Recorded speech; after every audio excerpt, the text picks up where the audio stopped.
நீங்க யாரா இருக்குன்னு நீங்க பார்க்க ஆரம்பிச்சீங்கன்னாவே உங்களுடைய அதிர்வு என்னன்னு தெரிஞ்சிடும். நீங்க யாரா இருக்கீங்க பாருங்க, எங்க இருக்கீங்கன்னு பாருங்க.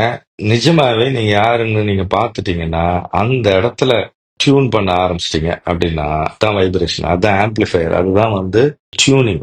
அதாவது சேனல்ல ரிமோட் கண்ட்ரோல்ல டியூன் பண்ணிட்டே வரணும். அந்த மாதிரி வெளியில இருக்கிற சேஞ்ச் எல்லாம் நீங்க பார்க்க முடியும். வெளியே என்ன வேணுமோ அந்த சேஞ்சை நீங்க பார்க்க முடியும். மனிதர்களை மாத்துவதாலோ, புக்கு படிக்கிறதுனாலயோ, இல்லாட்டி ஒரு சின்ன சச்சங்கத்துக்கு போறதுனாலயோ, யாரையோ குருவை பார்க்கறதுனாலயோ, ஊரை மாத்துறதுனாலயோ, மனுஷங்களை மாத்துறதுனால இல்ல. உள்ள போய் நிஜமா நீங்க யார், உங்க தேவை என்ன, நீங்க என்னவா இருக்கீங்கன்னு எந்த விதமான முரண் இல்லாம நீங்க அப்படியே உங்க கண்ணாடியை பார்த்து அந்த இடத்துல இருந்து நீங்க அந்த இடத்துல சேஞ்சஸ் ஏற்படுத்தினா வெளியே இருக்கிறது எல்லாமே சேஞ்ச் ஆகும். அதனால மாற்றம் த்ரீ டைமென்ஷனா இல்ல, மெட்டீரியல் வேர்ல்டு இல்ல, உங்களுக்கு ஃபிஃப்த் டைமென்ஷன் அப்படின்னு சொல்லக்கூடிய குவாண்டம் லெவல்ல தான் இருக்கு, அதிர்வலைகளை தான் இருக்குது அப்படின்றாங்க.